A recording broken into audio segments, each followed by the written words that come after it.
Hello, everybody. This is John Garfield. By way of wishing you all a very Merry Christmas, we of the Actors Company bring you an extra special holiday present. George Kaufman and Morse Hart's Broadway hit, The Man Who Came to Dinner, starring Jack Benny, Charles Boyer, Gene Kelly, Dorothy Maguire, Gregory Peck, and Rosalind Russell, with Henry Fonda as narrator, directed by Mel Ferrer.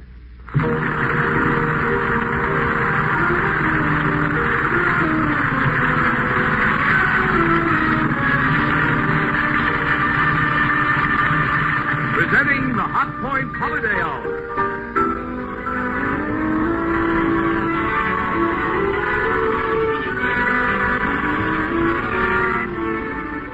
This is Marvin Miller speaking for Hotpoint, one of the world's great leaders in the development and manufacture of quality electrical appliances, who brings you Hollywood's distinguished Actors Company in The Man Who Came to Dinner, with warm-hearted wishes for a Merry Christmas, by more than 10,000 Hotpoint dealers and distributors, and the many thousands of employees who make and sell Hotpoint, America's fastest-growing line of electric appliances, all electric kitchens and home laundry equipment. And now, on with the Hotpoint Holiday Hour and The Man Who Came to Dinner. And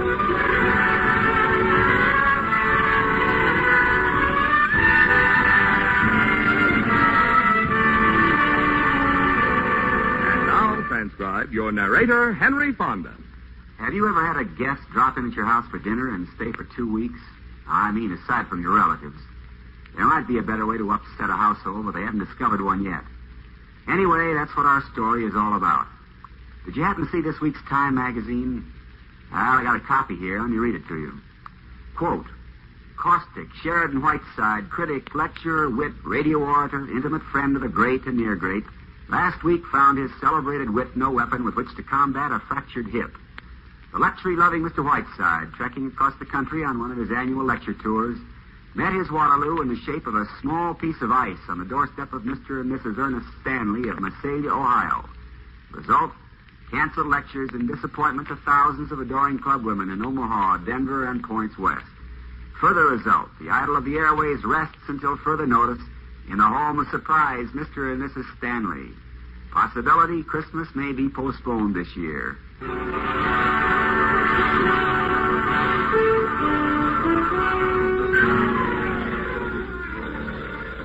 Miss Preen, is Mr. Whiteside coming out? Yes, Mrs. Stanley. We're getting his wheelchair ready. Will somebody please get that phone? Oh, dear. Sarah, see who's at the door while I answer the phone. Yes, ma'am. I'm coming. I'm dead. We need some pillows. Just a moment, Miss Preen, until I answer the phone. Hello? Oh, yes, Mr. Whiteside is staying here. Preen, did you get the pillows? Not yet, Dr. Bradley. I'm sorry, but we're very busy now. You'll have to call me later. Goodbye. Miss Preen, if the pillows aren't K-pot, we'll have to get rubber foam. Mr. Whiteside doesn't like feathers. It was the expressman again, Mrs. Stanley. 2 more boxes for Mr. Whiteside. A crate from Alaska. There's 2 penguins in it.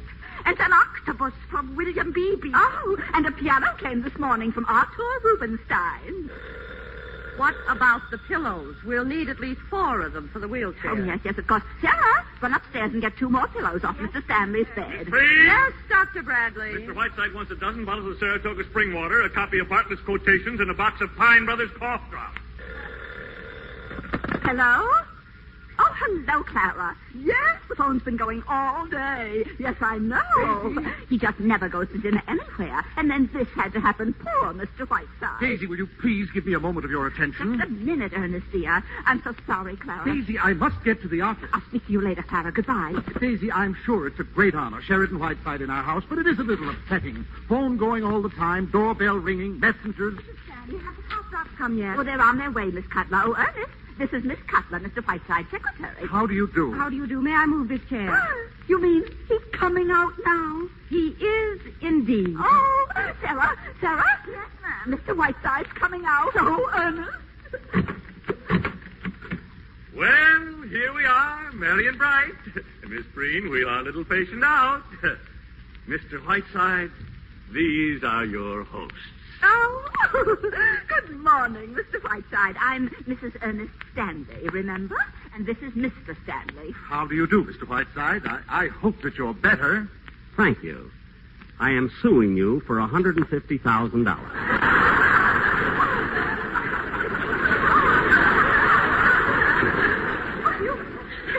You mean because you fell on our steps, Mr. Whiteside? Jerry Giesler will explain it to you in court. And now, Mr. Stanley, I shall require the exclusive use of this room as well as that drafty sewer which you call the library. Well, what do you mean, sir? My diction is excellent. I would suggest you have your ears blown. Mr. Whiteside, if I may say... You may not, sir. I'll call you from the office later, Daisy. Mr. Stanley, here's the menu for lunch. But I've already ordered lunch. It will be sent up to you on a tray. I am using the dining room for my guests. Oh, well, here, Sarah, prepare this menu for Mr. Whiteside. I'll have my lunch upstairs on a tray. Yes, ma'am. Well, Mr. Whiteside, I think I can safely leave you in your secretary's capable hands. Shall I look in again this afternoon? If you do, Dr. Bradley, I shall spit right in your eye. Oh, what a sense of humor you writers have. Oh, by the way, Mr. Whiteside, I've written a book myself. It isn't really worth mentioning. Then why mention it? It's very comprehensive. I just happen to have a copy with me. It's called 40 Years an Ohio Doctor.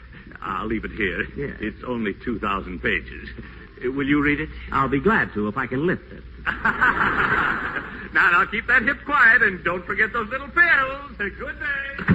Maggie, will you take this 40 years in an iron lung or whatever it's called and put it in the fireplace? Excuse me, but my name is Harriet Stanley. I know you are Sheridan Whiteside. I brought you this sprig of holly. I remember what you wrote about Kent and you, the obscure. It was the nicest present I could bring you. Goodbye. For heaven's sake, what was that? That? Oh, that was Mr. Stanley's sister, Harriet. I've talked to her a few times. She's quite strange. Strange. She looks like something out of an Adams cartoon. You know, I've seen that face before somewhere. Nonsense you couldn't have. Oh, well, let's get down to work. What date is this? December 10th. Send a wire to William Paley, Columbia Broadcasting System. For a special New Year's Eve broadcast, we'll have as my guests Yasha Heifetz, Helen Hayes, Albert Einstein, the Lunts, and Maxie Rosenblum. Whiteside. Send a wire to Toscanini, counting on you January 4th, Metropolitan Opera House, for my annual benefit, Home for Parole Convicts. As you know, this is a very worthy cause and close to my heart. Tibbet, Pons, Pinza, and Margaret Truman have promised me personally to oppose. Will you have quiet supper with me and the Ritz brothers afterwards? Whiteside. Excuse me, Mr. Whiteside. Oh, the nurse. Now, what do you want, Miss Preen? It's your pills. It's time to take them. Well, don't come near me. Stay where you are and roll them over. If these people intend to have their friends using the front door... What do you want them to use, a rope ladder? I will not have a lot of gawking yokels rushing in and out of this house. Oh, good morning. There's nobody home. The Stanleys have been arrested for smuggling opium. Now go away. Good morning, Mr. Whiteside. I'm Jefferson of the Massalia Journal. Get rid of them. I'm sorry, Mr. Whiteside is seeing no one. Well, you know, if I'm going to be brushed off, I'd like it to be by Mr. Whiteside himself. I never did like carbon copies. Not bad. And the Massalia, too. Will you please leave, Mr. Washington? It's Jefferson. How about an interview, Mr. Whiteside? I never give them. And will you hand me that box of candy on your way out? Here you are. The trouble is, Mr. Whiteside, that your being in this town comes under the heading of news, and my subscribers want their 2 cents worth. Delicious candy. Pecan butternut fudge. Mr. Whiteside, you mustn't eat candy, Mr. Whiteside. It's very bad for you. Miss Preen, my great-aunt Jennifer ate a whole box of candy every day of her life. She lived to be 102, and after she was dead 3 days, she looked better than you do right now.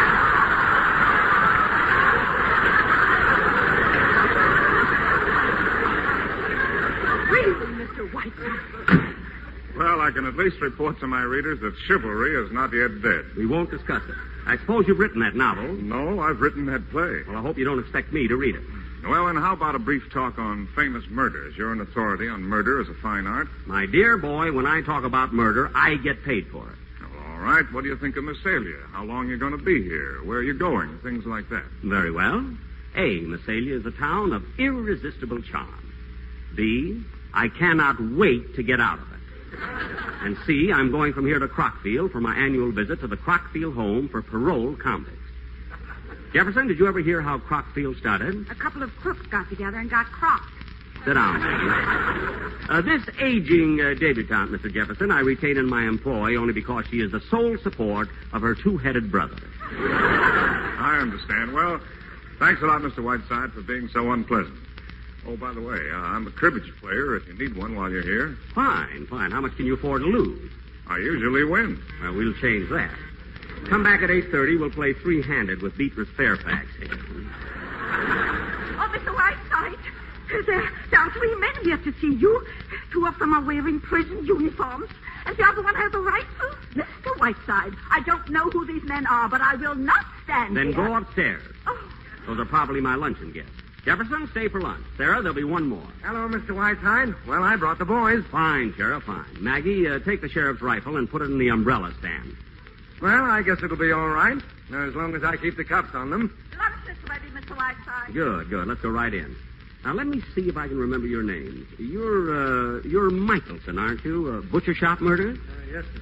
Thought I recognized you. And you're Henderson, the hatchet fiend.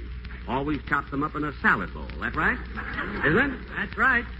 Gentlemen, I must apologize. We're just having chicken, livers, tetrazzini, and cherry jubilee for dessert. I haven't got this kitchen organized yet. Mr. Whiteside. The chicken either. Those... Mr. Whiteside, those cunts... Mrs. Stanley, your presence is unwelcome. Here, serve the white wine with the fish, Sarah, and close the door. I don't want a lot of people prying on their betters.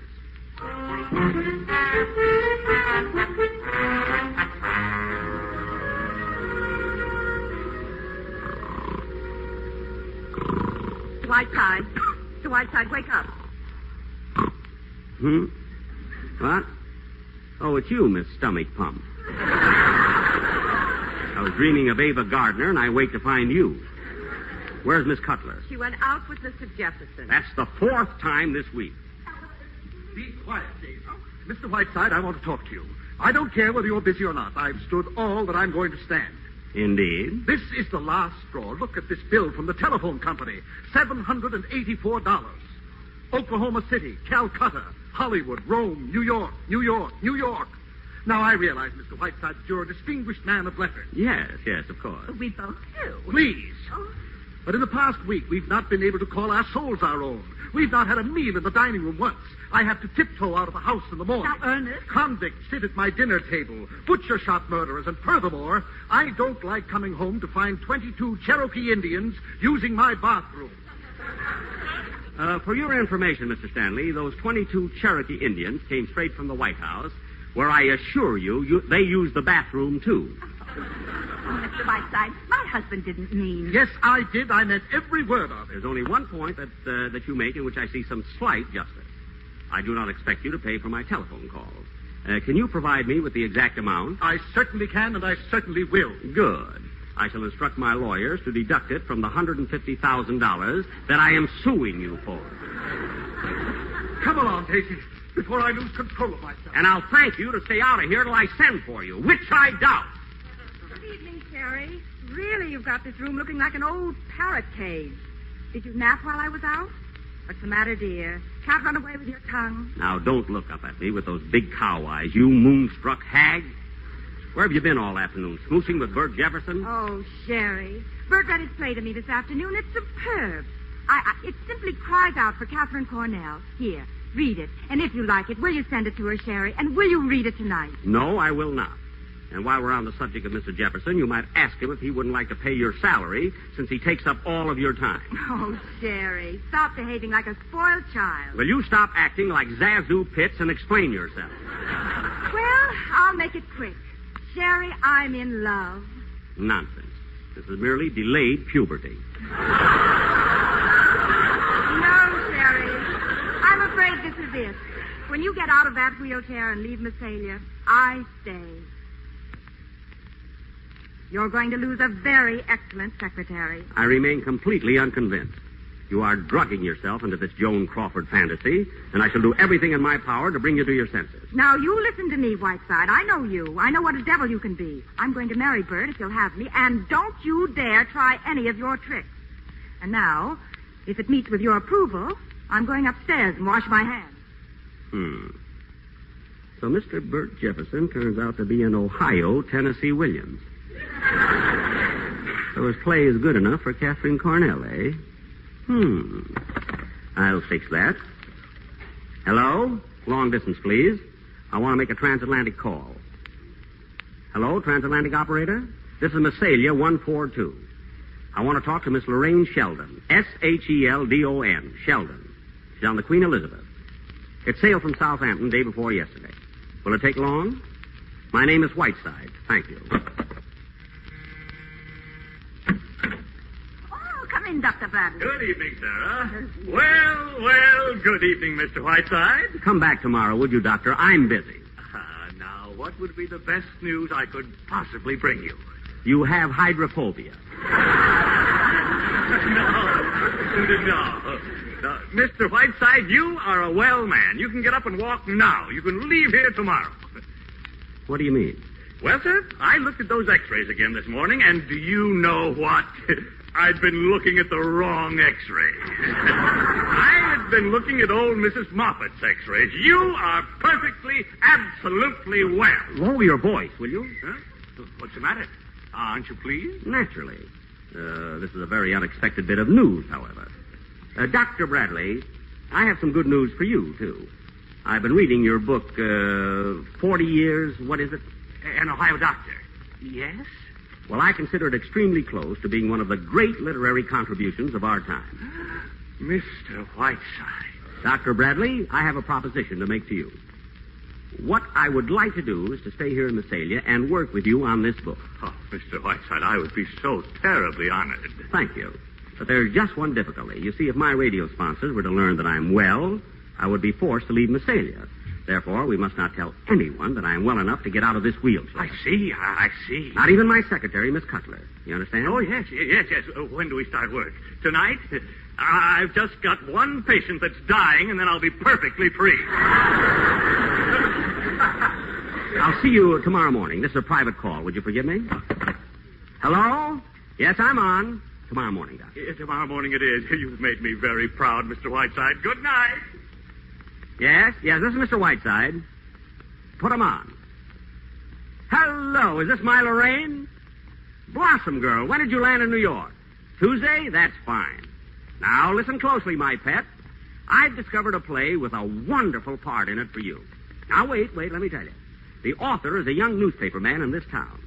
Of course, he wants Catherine Cornell, but if you jump on a train and get right out here... No, he's young and very attractive. Just your dish. Isn't that exciting? Now, look, don't send me any messages. Just get on a train, drop in, and I'll act surprised. Good. Goodbye, my blossom. Whiteside, time for your medicine. Hello, Miss Preen. You're looking radiant this evening. What? Mr. Whiteside, don't you feel well? Harry, I'm sorry for what I said before. I'm afraid I was a little unjust. That's all right, Maggie. We all lose our tempers now and then. I promised to have dinner with Bert and go to a movie, but we'll come back and play cribbage with you instead. Fine. Take your time, Maggie. Enjoy yourself. See you soon, Jerry, dear. Bye-bye. Goodbye, darling. If there's a bigger louse than I am, I want to meet him.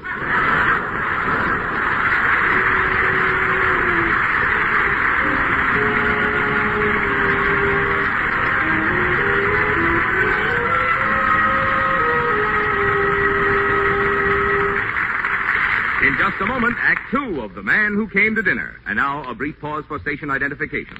This is CBS, the Columbia Broadcasting System.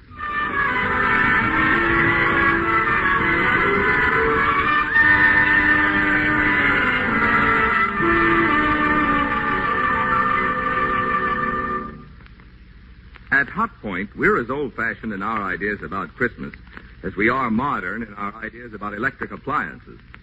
So instead of spending a lot of time describing our brilliant new line of Hotpoint quality appliances for 1950, we feel it's a good deal more appropriate to thank you for the way you've welcomed our appliances into your homes and for the confidence you've placed in the name Hotpoint. It is, after all, your recognition of Hotpoint value which has made us one of the world's largest manufacturers in the appliance field. More people choose Hotpoint ranges, water heaters, and dishwashers than any other make. More than 5 times as many people are buying Hotpoint refrigerators today as in 1939. Also, there are more Hotpoint ranges in use than any other kind. And Hotpoint is the world's largest manufacturer of commercial electric cooking equipment for hospitals, naval craft, restaurants, and hotels. We sincerely believe all Hotpoint products you can buy today are the very finest that experience, research, superb craftsmanship, and engineering can produce.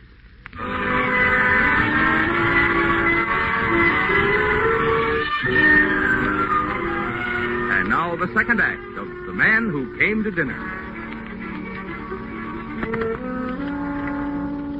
Hello? Will you get me Miss Lorraine Sheldon at the Mansion House, please? No, I don't know the number. I'm not Errol Flynn. Hello? Mansion House? This is Mr. Whiteside again. Has Miss Sheldon arrived yet? Hasn't, eh? Thank you. Nobody around. I wonder if I dare get up this wheelchair. Uh-oh, somebody's coming. Back in the saddle again. Oh, Mr. Whiteside, here's a telegram for you. Thank you, Sarah. Excuse me, Mr. Whiteside, I'll answer the door. Well, it's a wire from Monty Woolley. Oh, well.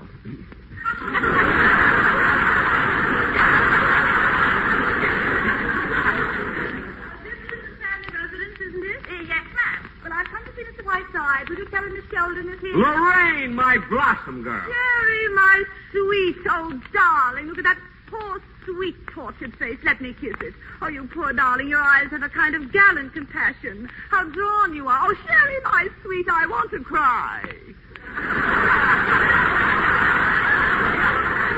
All right. You've made a very nice entrance. Now relax. Oh, but Sherry, darling, I've been so worried. And now seeing you in that ghastly chair. This wheelchair fits my curves beautifully. Now come out from behind that hat and tell me everything.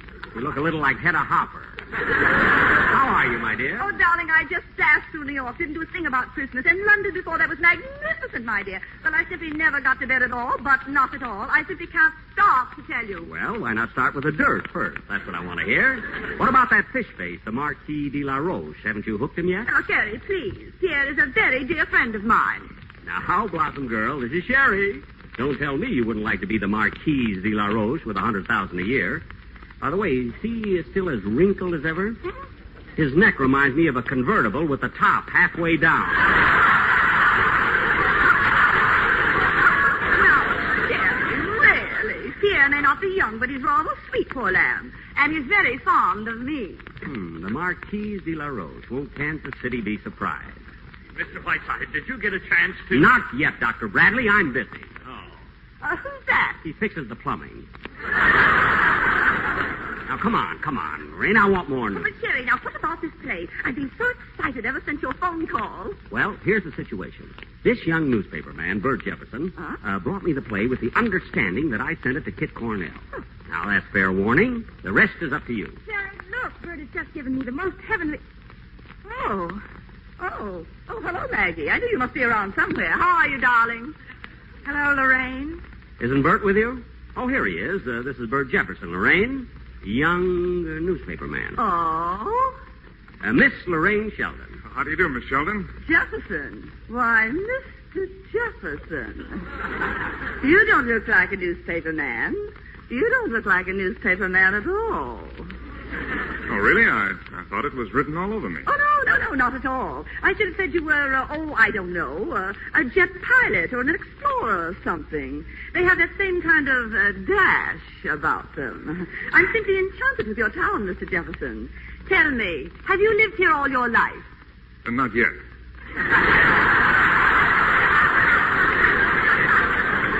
If you wish to hear the story of his life, Lorraine, kindly do so on your own time. Maggie and I have work to do. Now get out of here, Jefferson. On your way, Blossom. Oh, he's the world's rudest man, isn't he? Can I drop you, Mr. Jefferson? I'm going down to the Mansion House, I think it's called. Oh, thank you, but I've got my car. Suppose I drop you. Oh, would you? That would be lovely. We'll send the taxi off. I'll see you in a little while, Jerry. Bye, Maggie. Goodbye, Mag. Am I invited back for dinner? Yes, you are. At Christmas, I always feed the needy. Now, please stop oozing out. Get out. Oh, come on now, Mr. Jefferson. I want to hear more about this charming little town of yours.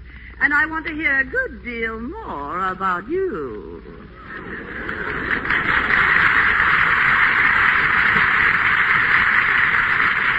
She's looking very well, isn't she? What's that? Who? That fox in mink. Quite a surprise, wasn't it? Her dropping in. See who that is, will you, Maggie? Oh, all right. Marcel! Maggie, you look ravishing. You make it speak. Marcel! Come in here, you amorous ham, and gaze upon a soul in agony. Anna, please don't tell me how you are, Sherry. I've only 10 minutes between trains, so the conversation will be entirely about me, and I shall love it. How are you, Sherry? I'm fine, you love-bitten Latin. Now, how was the trip? Wonderful. I've never given of myself so freely.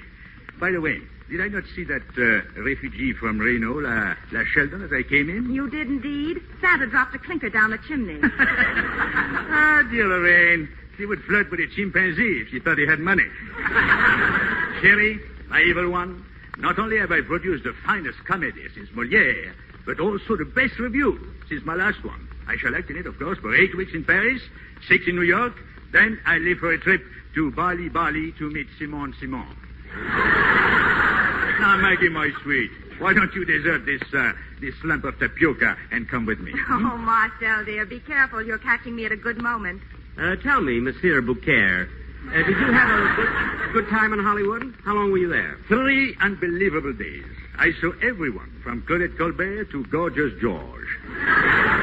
They came to me on their knees as to a shrine. I was charming to them, of course, but I refused $7 million to star in a picture with Gertrude Lawrence and Lassie. What about banjos? You see that maniac in Hollywood? Oh, just for a moment. Then the place blew up. Mr. Whiteside. No, not now, Doctor. Go away. Hmm? Are you hiding someone, Shirley? Yes, Dr. Kinsey. Go ahead, Marcel. More dirt. What happened at Monte Carlo? Well, I tell you, no one is playing roulette this season. Everyone is betting on Lorraine to marry the Marquis. Oh, Maggie, have you ever met the Marquis de la Roche? No. He sounds a little bit like this. oh, my chérie, we're alone at last. And you are so beautiful. Oh, smell the air. It's so invigorating. Jerry, after I get over this attack, would you think me too forward if I kissed your hand? That's the Marquis right down to his last weed. Oh, you're making it up, Marcel. No one sounds like that. Oh, but you don't know Pierre. Maggie, whoever that is, get rid of him. Hello? Oh, hello, Bert. Oh, well, just a minute. Marcel, would you talk to a newspaper man just for 2 minutes? It would mean so much to him. Sherry, the time is so short. Well, then, would you see him at the station just before the train leaves, just for a minute? All right, for you, yes. Bert, go to the station and wait for him. He'll be there in a few minutes. Bye. Well, I must go, Sherry. Hurry up and get out of that wheelchair. I'll see you in Paris. Goodbye, Marcel. Give my regards to Simone. Wait, Marcel. I'll walk to the door with you. Marcel, I'm in great trouble. I've fallen in love for the first time in my life, and Sherry's doing everything he can to break it up. Oh, the old scoundrel. What's he doing? Well, he brought Lorraine here to smash it, and you know Lorraine. I've got to get her out of here. The farther away, the better, and you can do it for me. But how? I'm leaving. Well, let me explain a little idea I just got. When you get to the station...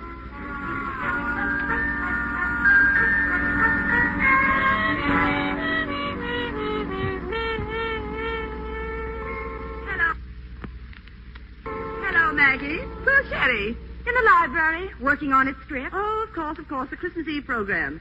Oh, by the way, what time does Marcel get here? I'm not over anxious to meet him. He's been and gone. Oh. Tell me, Lorraine, have you found a new play yet? No, I haven't. Did you know that Mr. Jefferson had written quite a good play? The young man that drove you to the hotel. Oh, really? No, I didn't. Isn't that interesting? Yes. Isn't it? Oh, I'll get it. Hello? Yes? Miss Lorraine Sheldon? Huh? Why, yes, she's here.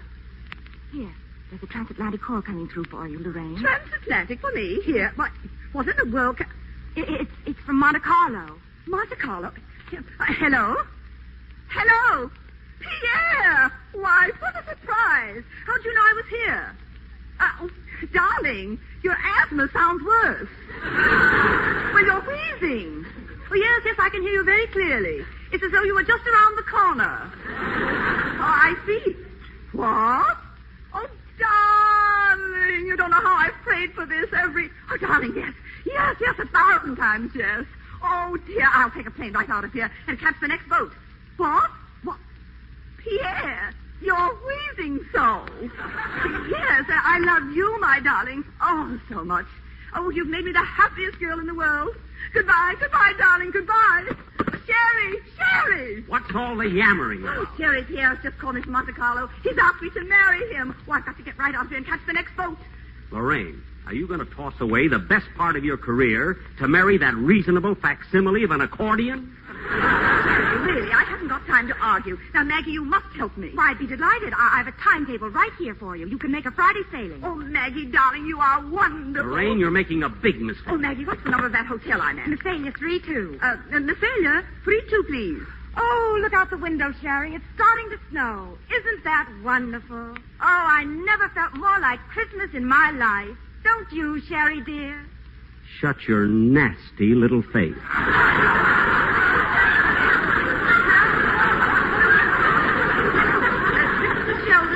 Give me my room, will you please? Oh, Cosette. Now, listen carefully, Cosette. We're leaving here tonight by plane and sailing Friday for Monte Carlo. Now, I want you to send 3 cables for me. Ready? The first one goes to Lord and Lady Cunard. My darlings, returning Friday. Pierre and I, being married immediately on arrival, wanted you to be the first to know. Love, Lorraine. Now, send the same message to Picasso, General de Gaulle, the Marchioness de Velmay, and my mother in Kansas City. You got that? Now, you'll have to rush, Cosette. I'll be at the hotel in about half an hour, so be ready. Bye.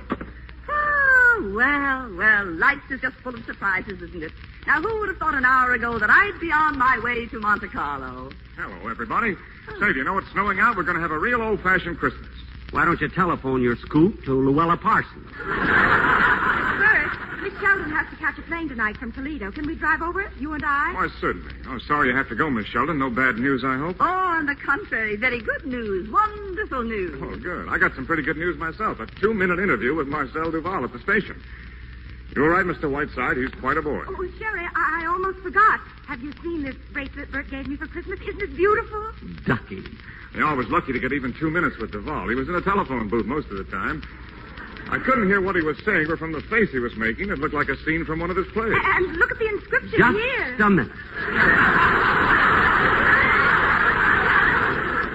Jefferson, Mr. Duval was in a telephone booth at the station? Yeah, he certainly was. I thought he'd never come out.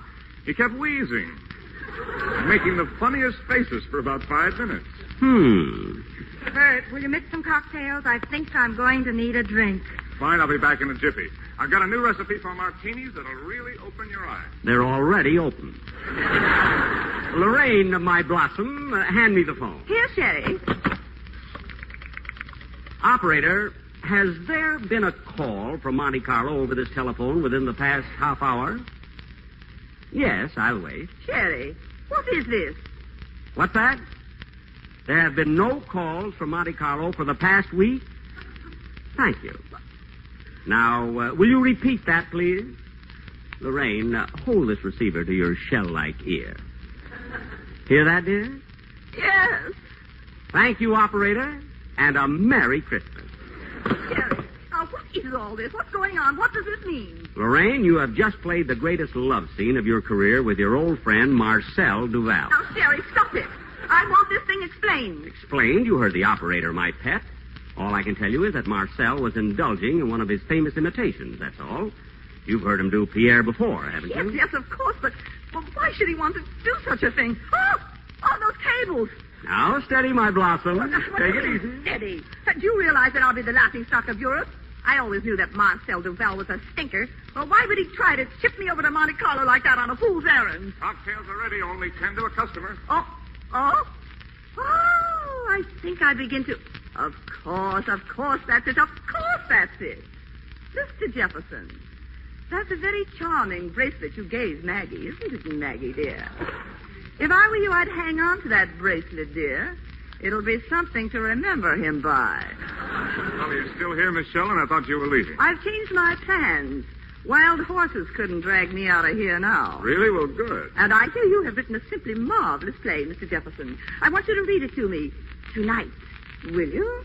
We'll go right back to the mansion house now, and you'll read me your play. Well, I should say so. I'd be delighted. Maggie, did you hear that?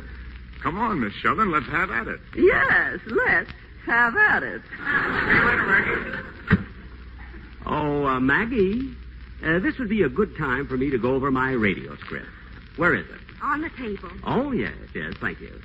Let's see this now. Larry, I think you're the meanest man I've ever met. Ladies and gentlemen, this is Whiteside speaking. On this eve of eves, when my own heart is overflowing with peace and kindness, The most contemptible... I would like to tell you the story of Elias P. Crosby. Stop slow. Some 13 years...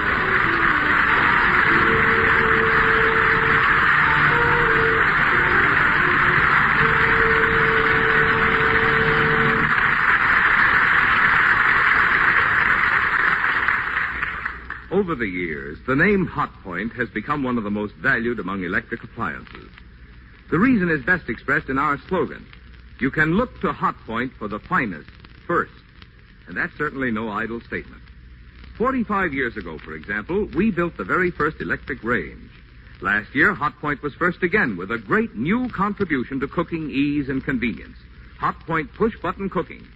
We pioneered and perfected the electric dishwasher, too, and still lead the field with the only front-opening automatic dishwasher that has Calrod electric drying and a tabletop.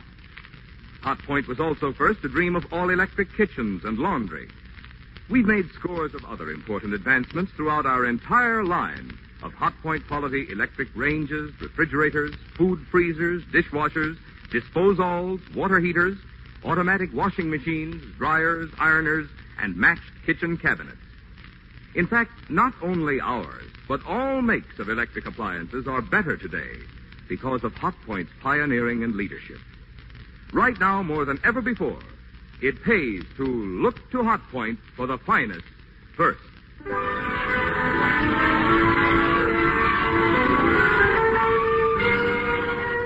now for Act 3 of The Man Who Came to Dinner.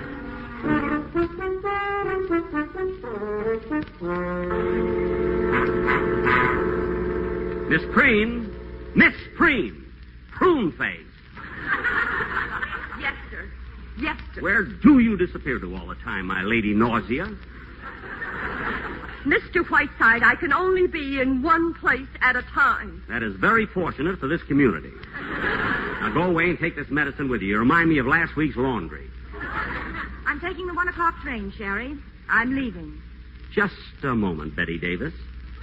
What are you trying to do? Honestly, Maggie, sometimes you can be very annoying. You know, you're quite wonderful, Sherry, in a way. You're annoyed. Shall I tell you something? I think you're a selfish, petty egomaniac, and I was a fool for ever thinking I could trust you. Well, as long as I live, I shall never do anyone a good turn again. I won't ask you to apologize, Maggie, but 6 months from now, you will be thanking me. In 6 months, Sherry, I expect to be so far away from you, you couldn't find me with radar. Merry Christmas, Maggie. Hi, Mr. Whiteside. Maggie, I've been calling you all evening. Why didn't you pick up the phone? Well, I didn't feel up to it.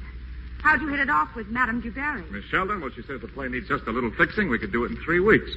She thinks we ought to go to New York together and work on it. Oh? Well, Maggie, won't you say something? I'm just too happy for words. Look, Bert, why don't you... Mr. Whiteside. Uh-oh, Dr. Jekyll again. Mr. Whiteside, I thought perhaps if I came very early, we could talk about my book. Dr. Bradley, I'm starting that diet you put me on. Would you fix me 2 poached eggs on rye crisp and eat it yourself? Yes, of course. Come on, Doc. I'll buy you breakfast. See you later, Maggie. Now, listen to me, Maggie. I'm willing to forgive your silly outburst and talk about this calmly. I love him. Oh, Sherry. Sherry, why did you do it? Well, I'd better go upstairs and finish packing. Merry Christmas, Mr. Whiteside. Huh? Oh, Merry Christmas, Miss Stanley. I'm afraid I shouldn't be seen talking to you, Mr. Whiteside. My brother is terribly angry, but I just couldn't resist asking.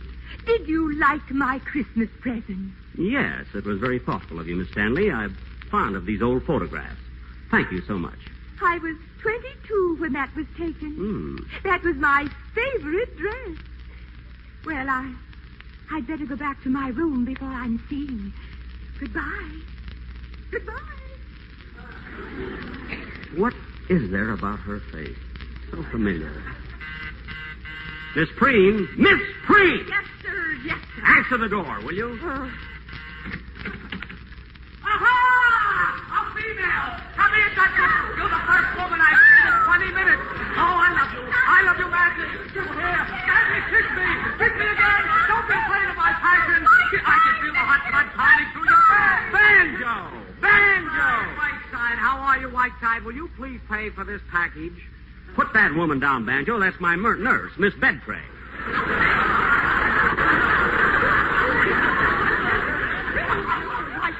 Banjo, you reformed school fugitive. How'd you get here anyway? Jerry Wald loaned me his reindeer. Whiteside, we finished shooting the picture yesterday, and I'm on the way to Nova Scotia. What? Flew here in 12 hours. Borrowed a plane from Howard Hughes. Whiteside, I brought you a wonderful Christmas present. Here. This girdle was once worn by Dolores Del Rio. Hey, listen, you idiot. How long can you stay? Just long enough to take a bath. I'm on the way to Nova Scotia. Where's Maggie? Nova Scotia? What are you going to Nova Scotia for? I'm sick of Hollywood.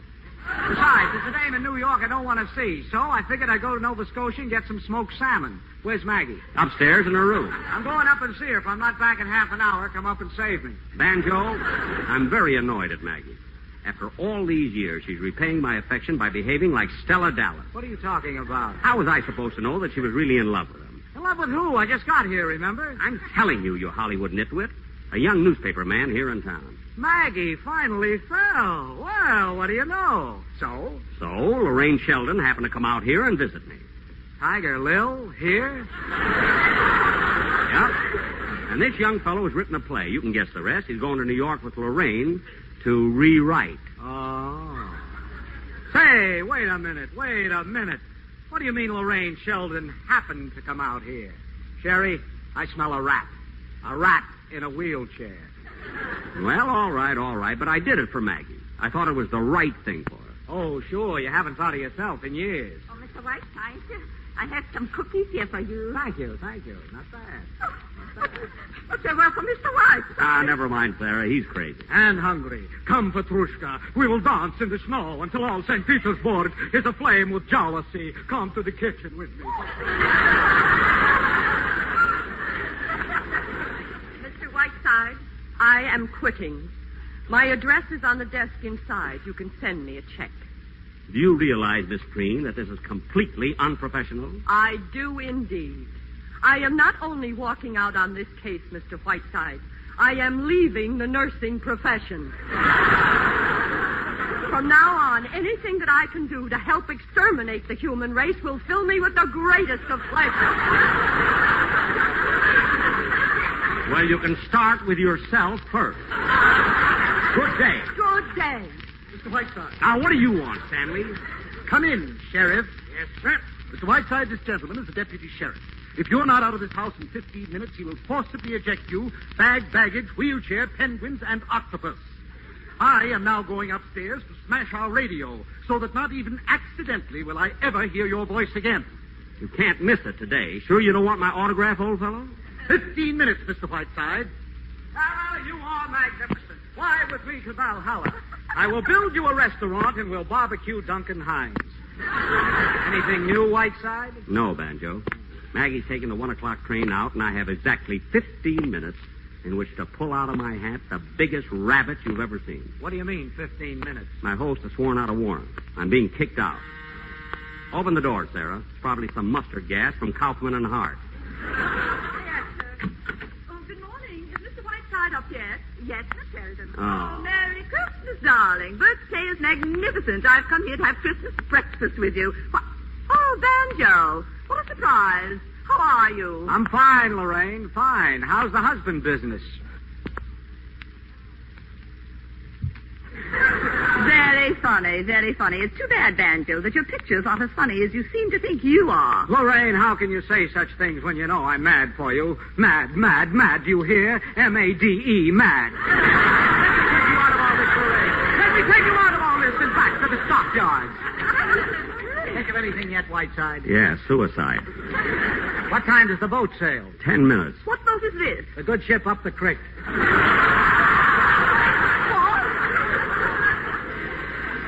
Oh, dear, that's probably Bert. I told him to meet me here.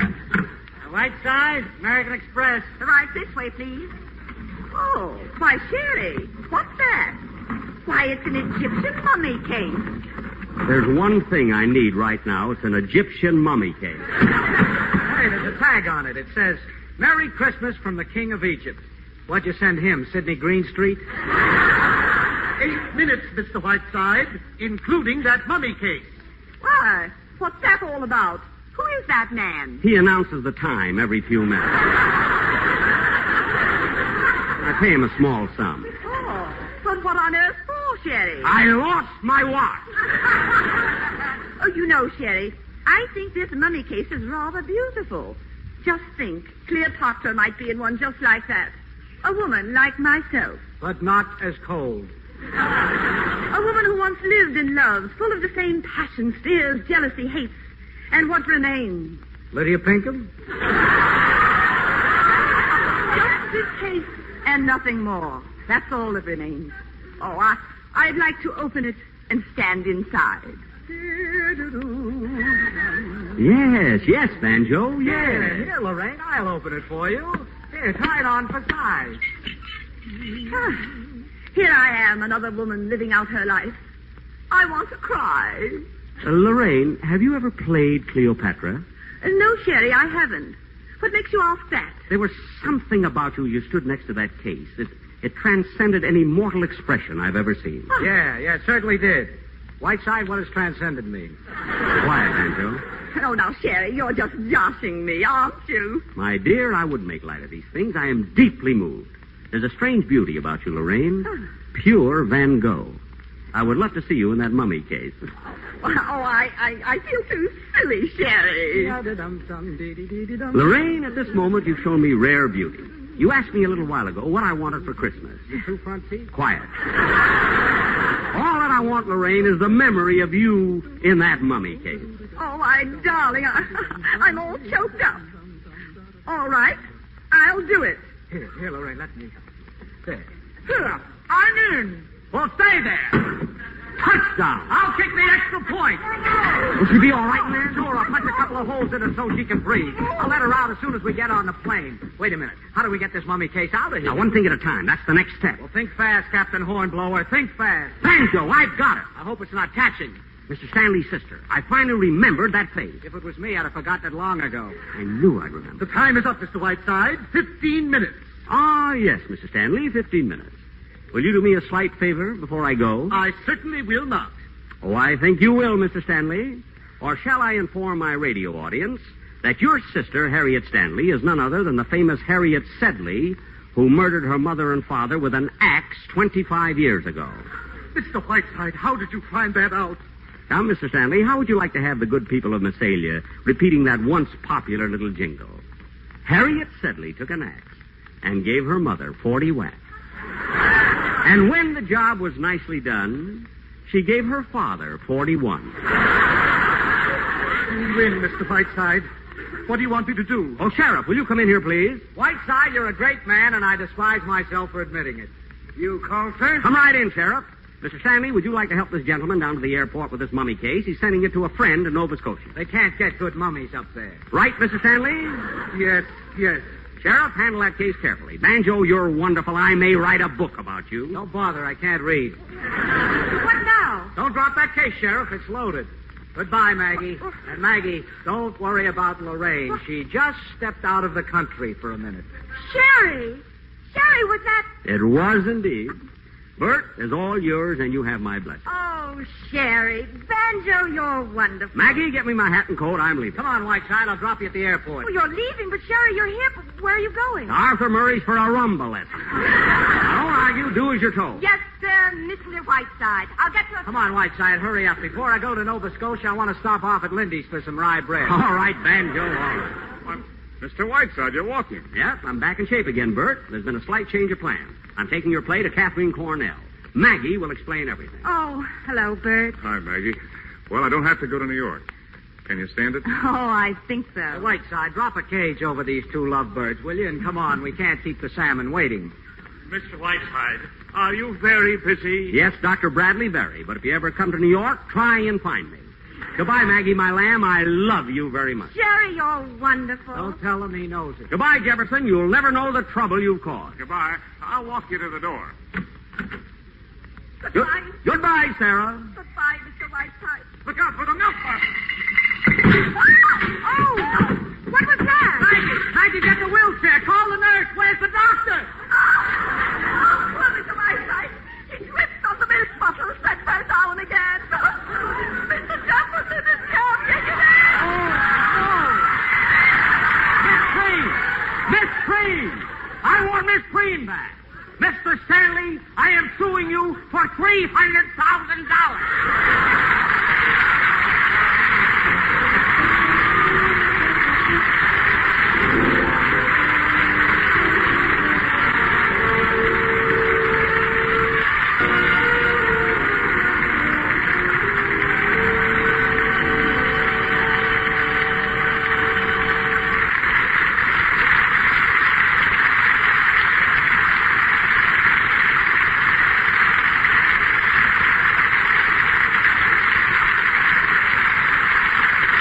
Change of Dinner stars Jack Benny as Sheridan Whiteside, Charles Boyer as Marcel Duval, Gene Kelly as Banjo, Dorothy McGuire as Maggie, Gregory Peck as Bert Jefferson, and Rosalind Russell as Lorraine Sheldon. Also heard in the cast were Edith Angold, Eleanor Audley, Bea Benaderet, Lois Corbett, Willard Waterman, and Roland Winters. Music was composed, arranged, and conducted by Lee Harleen. Our play was adapted for radio by Hugh Wedlock Jr. and Howard Snyder, and was produced and directed by Mel Ferrer. This is John Garfield on behalf of the Actors Company. Thanks for listening, and Merry Christmas.